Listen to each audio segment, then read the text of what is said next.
Hello and welcome to another edition of your favourite podcast on pricing strategy and all things pricing. That is, of course, Pricing College with your hosts, Aidan Campbell and Joanna Wells. In today's episode, we are, I suppose, going to address the elephant in the room, which is massive cost increases, massive inflation on a scale I think people thought we would never see again. I read this morning that inflation is at a 30-year high, and in some countries it is somewhere between 6 and 12%.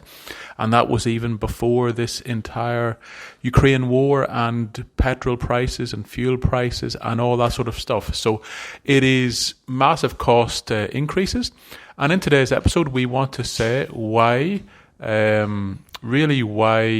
with cost increases, why to a large extent, value-based pricing is more important than ever, and that if you are a cost-plus business, it may seem sensible at this point in time, but really you are going to face even more problems than usual.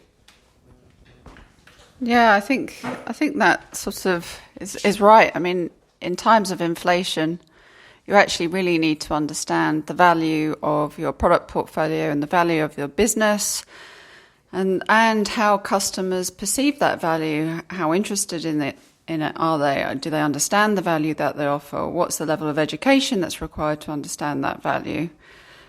Essentially, yeah, value-based pricing, important. But what most companies do when there's mass inflation is gravitate to costs because they see commodity prices increasing, and they are naturally drawn to that because they believe if they capture accurately their cost situation, they'll be able to save margin erosion.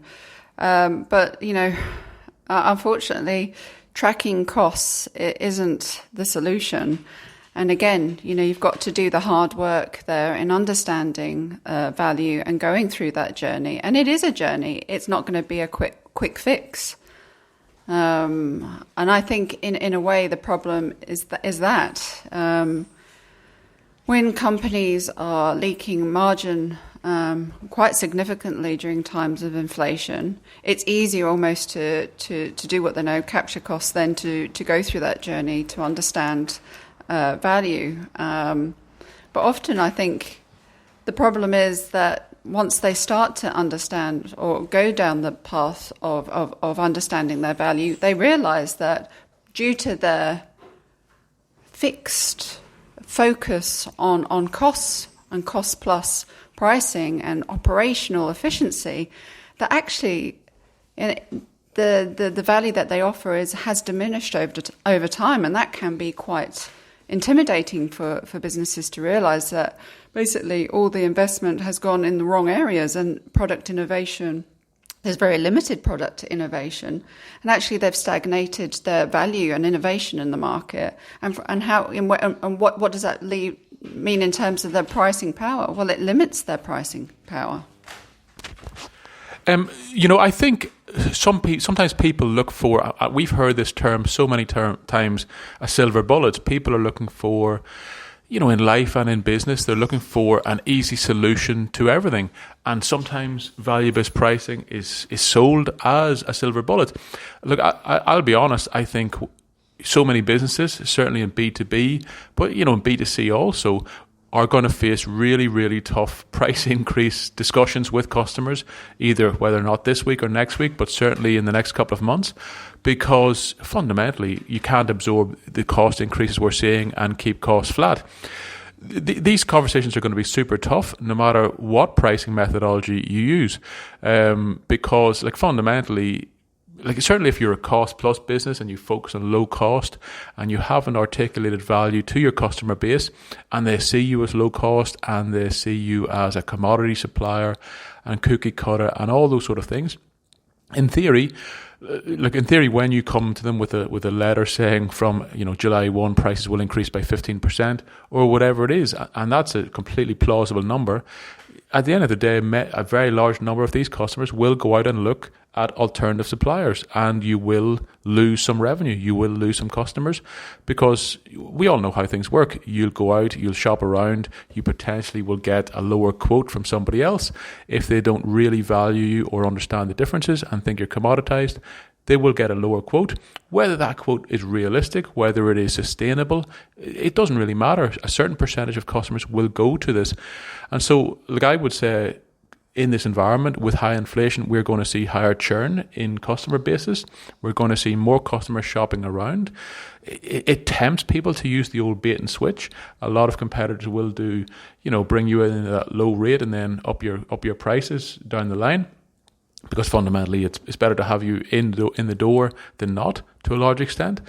But I think if you focus on value-based pricing over time, or at least moving towards that, and really understand or have a concept of your customers' real value drivers, discuss this with them, work with them on that basis, whether it's through a key account management or whatever it is, I think you've a better chance of keeping customers. You've a better chance of minimizing that churn, and at least trying to keep the conversation. It's what's the old saying? I think it's the CIA hostage negotiator thing. When the hostage taker asks for something, it's always, well, how can I do that? How will I do that for you? And it's that sort of conversation. It's like, of course, we all want prices to stay rock bottom. Everybody wants prices to stay flat.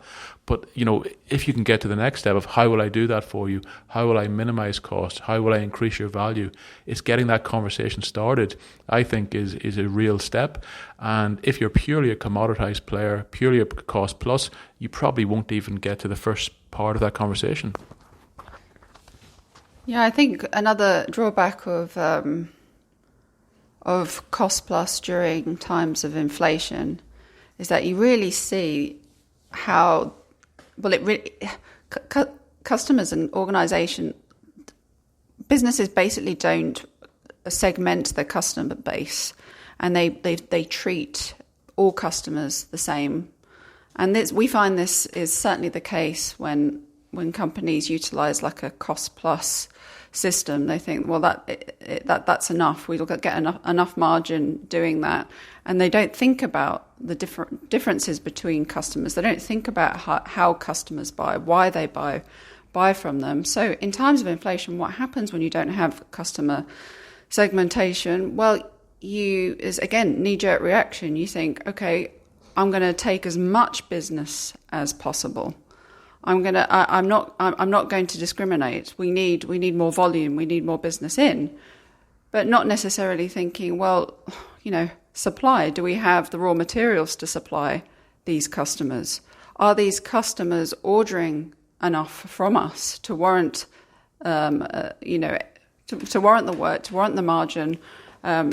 Is this business covering our costs? Often, you'll find that the answer is no. Companies are accepting all types of business, really, really small accounts, and the machinery, the uptime, and the setup costs are quite significant, and then they end up like literally selling below cost. And not only would they do that in an environment that isn't experiencing rising costs, not having this segmentation is critical to businesses, but yet it's something that's not really considered. Like I think that old saying, a self-fulfilling prophecy. People and companies who focus on being the lowest cost, being the cheapest, being the lowest cost in the market, all that sort of stuff, you're making a rack for your own back to some extent, because that's all great, but then exchange rate movements, so many things out of your control, so many things that are, who knows what it could be? It could be a truck breakdown, it could be a road, a train system collapses, or it could be anything really that can really disrupt international trade or access to commodities or whatever it is that's a cost input to you. And when you're selling yourself, when you're presenting yourself, when you're negotiating purely based on cost, that is what you'll be seen as, and that is where the discussion it'll be harder then for you to swap from when the wind changes and you want to be discussing value, additional value, reasons why you have to increase prices, it's harder. If in the past, if you're starting to implement increasing value to customers, really understanding the segmentation, as Joanna mentioned, those sort of systems, if you're starting to do those, integrate them into your corporation, integrating them, upskilling your sales team to do that, those conversations will be, and I'm talking about this is marginal. It's going to be marginally easier. Hopefully you'll have a lower level of churn come when the price rise goes through. You are still going to have that because I suppose inflation, people have always talked about how it's destabilizing, and this is the wider economy, inflation is destabilizing, inflation, it undermines societies, it undermines, the famous example is Germany after World War I, isn't it, whereby it basically undermined the Weimar Republic or whatever it was called, based on, it undermines people's ability to really compare prices, to compare value, to compare offers. And when you see that, obviously we're at a much lower level, we're talking 10% versus thousands of percent, but it still has flow-on effects. It will impact, like my predictions for this year, it will lead to increased churn, it will lead to tougher and less pleasant discussions with customers, it will lead to potentially lower profitability in many B2B businesses because you probably won't be able to push through all the cost rises that you want to, and you will be squeezed. There will be a squeeze in the middle. How long this inflationary period lasts, who knows?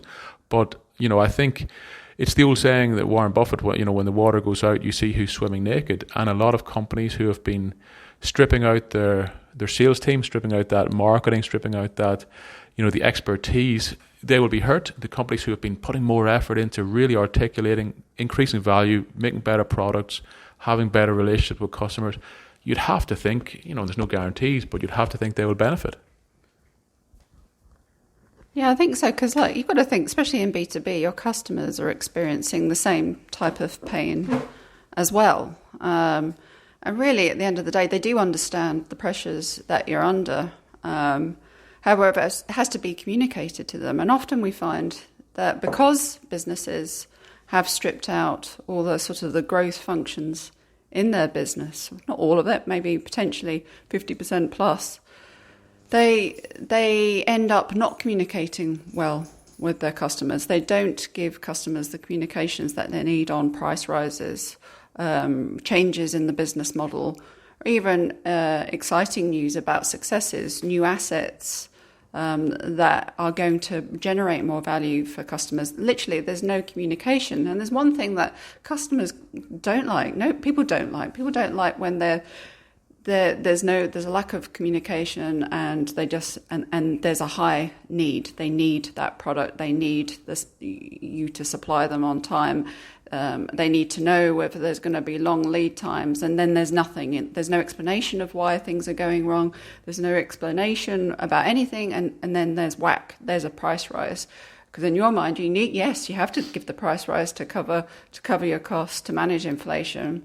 And, if only you communicated that in time to your customers, they would have understood it too. But really, all they've heard is price rise, nothing else. So often, you've got to really think about people, talent, pricing, strategy, all at the same time. And unfortunately, there's a lot of problems in that, and it's hard to fix. It's not a quick fix solution. And as Aidan says, if you haven't made the time and investment in really setting up your business and business model properly, then you're going to be exposed in these sorts of times. And it doesn't matter, no matter how hard you try to cover that with, cost tracking and new calculations on costs, that's not going to fix the problem. Because really, you may have covered your actual input prices, commodity prices. That might have been covered in the new price increase, but you're still falling short because your go-to-market strategy is misaligned to the market. And that could be the biggest margin erosion, not rising commodity prices. I think I'll leave it probably on a negative note. Nothing like a negative note before the weekend. Maybe it's just it's the weather or I'm in a bad mood. What I'll say is I think customers understand. Everyone knows there is inflation. Customers understand.